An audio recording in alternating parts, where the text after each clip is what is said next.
פייר קירי, בעלה של מארי קירי, עשה עבודה על זה. והוא, אני חושב שהוא הראשון שגילה, שמדובר כאן על משהו שנקרא מעבר פאזה. מה זה מעבר פאזה? פאזה במובן של מצב צבירה. יש לנו כאן מצב צבירה של החומר, בטמפרטורות גבוהות, שבו הוא לא מגנט. אני שם גרגר קטן ממנו על השולחן, לא מתנהג כמגנט בכלל. אני מקטין את הטמפרטורה, ומתחת לאיזושהי טמפרטורה מאוד מאפיינת, מאוד מסוימת, שמאפיינת את החומר, שנקראת טמפרטורה קריטית, TC, לא ברור אם זה T קריטי או T קירי, יש לזה ויכוחים, פתאום הגרגר הקטן הזה מתחיל להתנהג כמו מגנט. בהתחלה מגנט מאוד חלש, אבל ככל שהטמפרטורה הולכת ויורדת, זה הופך להיות מגנט יותר ויותר חזק. מדובר עוד פעם על מגנטיות ספונטנית. לא הגנטתי אותו, לא עשיתי שום דבר, רק קררתי אותו. רק שמתי אותו על השולחן וקררתי אותו מתחת לטמפרטורה הקריטית. הדבר הזה נובע מתכונה שמקורה בתורת הקוונטים ולא נסביר אותה כאן. התכונה היא שיש לנו אטומים קטנים בברזל. כל אטום מתפקד בעצם כמו מגנט קטנצ'יק, מסיבות שלא ניכנס אליהם. המגנטים האלה, כשהם נמצאים בתוך הברזל, המגנטים הקטנים האלה, האטומים, שנקרא להם מכאן ואילך, נקרא להם ספינס, לשם הטרמינולוגיה, הספינים האלה רוצים להיות מכוונים באותו כיוון. טוב להם להיות מכוונים באותו כיוון. לו היו מאפשרים להם.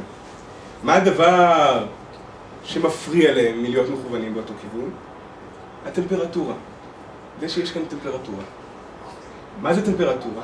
טמפרטורה זה משהו, לצורך הדיון הזה, משהו שגורם לאחד מהספינים להתהפך בדרך שבה הוא לא אוהב להיות.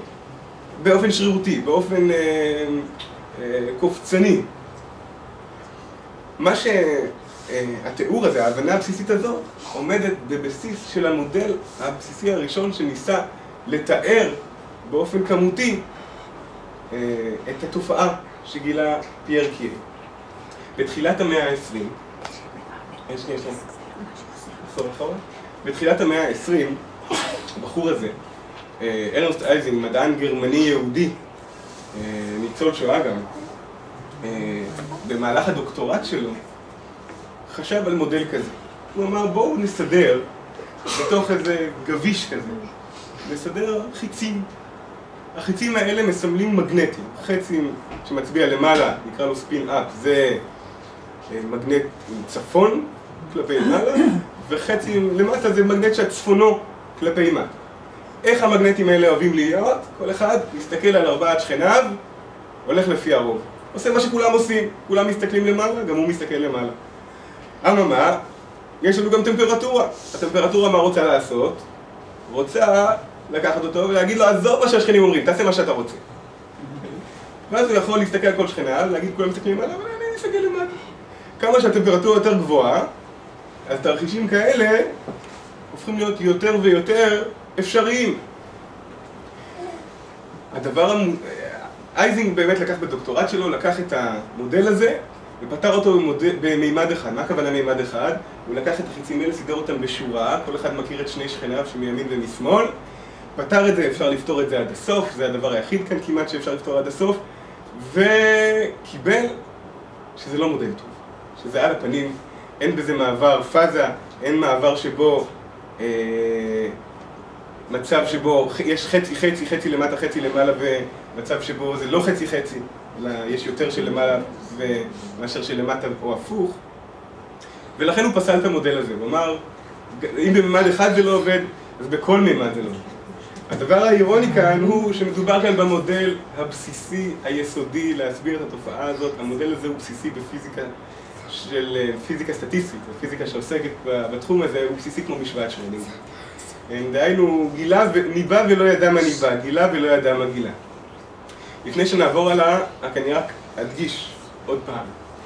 המשמעות של מצב מגנטי במודל הזה הוא מצב שבו ההשפעה של החיצים אחד על השני להיות באותו כיוון מספיק חזקה כדי שספונטנית ייבחר איזשהו כיוון מועדף שרוב החיצים יצביעו בו ולא בכיוון ההפוך. המצב הפארמגנטי, דהיינו המצב של טמפרטורה גבוהה בו אין לי מגנטיזציה ספונטנית, הוא מקביל לטמפרטורה כל כך גבוהה שבה יהיה לי אותו מספר של חיצים שמסתכלים למטה ושמסתכלים למעלה. בכל אופן כאן אנחנו באמת מקבלים שיש מעבר. אם לוקחים את המודל הזה, ממש את המודל של אייזנברג, היינו מסדרים חיצים, כאן לא סידרתי חיצים אלא משבצות בצבע שחור או לבן, במקום למעלה או למטה, שחור או לבן, באיזשהו גביש דו-מימדי. וכאן הטמפרטורה, בטמפרטורה גבוהה אנחנו רואים שבאמת באמת לא ממש אכפת להם מהשכנים שלהם. הם מתהפכים שחור לבן לבן שחור בתדירות גדולה מאוד ובפראיות. אנחנו יכולים לראות שיש כאן גרגירים, גודל מאוד אופייני, גודל של 10 ספינים, 20 ספינים וכן הלאה. אבל הכתמים האלה לא יהפכו להיות יותר גדולים, מכיוון שבאמת כשמישהו נגיד לבן מתהפך להיות שחור, אז הוא משכנע את שכניו אולי, את שכני שכניו, את השכנים של השכנים של השכנים שלו, כבר לא מזיז להם, הם שוכחים מאוד מאוד מהר. ובאמת, המגנטיזציה, דהיינו, השאלה כאן, מה יש כאן יותר ממה, לבנים או שחורים, יש כאן אותו מספר, 50-50, אין מגנטיזציה כוללת. אני מקטין את הטמפרטורה, מקטין, באיזשהו ערך מאוד מסוים, פתאום אני רואה שינוי. אני רואה שזה כבר לא 50-50. מה אני רואה בערך הזה? אני רואה דבר מאוד מוזר. אם אתם זוכרים את התבנית שהראיתי לכם קודם כדי להמחיש פרקטל, זה הדבר הזה. אני רואה שהספינים יוצרים קלאסטרים, צבירים, בהתפלגות גדלים של הצבירים. התפלגות הגדלים של הצבירים היא חוק חזקה. דהיינו, אני לא יכול לתת שום גודל אופייני של צביר. אני מקטין את הטמפרטורה עוד יותר, זהו. עכשיו כבר מישהו שנבחר ספונטני, הוא המנצח כאן. במקרה הזה, זה שחור. גוש הברזל שלי, שעשו עם החיצים הקטנים האלה, מהספינים הקטנים האלה, בוחר עכשיו איזושהי מגנטיזציה אופיינית. יש כאן מגנטיזציה ספונטנית. זו שאלה. כיצד אתה מסביר, או כיצד מסבירים את התופעה שברזל יציקה למשל, שיש בו 4% פחמן, ברגע שהפחמן עולה ל-4%, גם כשהוא קר אין לו מגנטיות מובהקת. אני אפילו את התופעה לא הכרתי.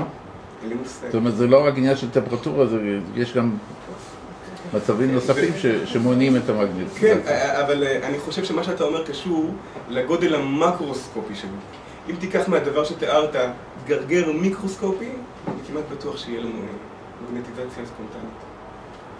הסיבה של משהו מקרוסקופי, אין שדה מגנטי, יש סיבה, היא מאוד פשוטה, ואני לא רוצה בחוסר זמן להיכנס אליה עכשיו, אני חושב שזה קשור לתופעה שאתה מתאר. שאני לא מכיר אותה ספציפית. תראה, הסיבה פשוטה, זה 4% פחמן מפוזרים בתוך הכבישים. כן, כן, אבל אני חושב שזה ישפיע רק על הברזל המקרוסקופי. אני אשמח אחר כך לדבר איתך על זה, אבל מראש אומר, מגנטים זה לא התחום שלי, אני עורך במגנטים. זה שני קלווין? הדבר הזה זה, כיוון שזה סימולציית מחשב, אז אני יכול לשחק כאן עם היחידות. היחידות כאן הן שרירותיות, כיוון שאני מגדיר לא רק את הטמפרטורה, אני מגדיר גם את חוזק האינטראקציה בין הדברים האלה, ביחידות של אנרגיה.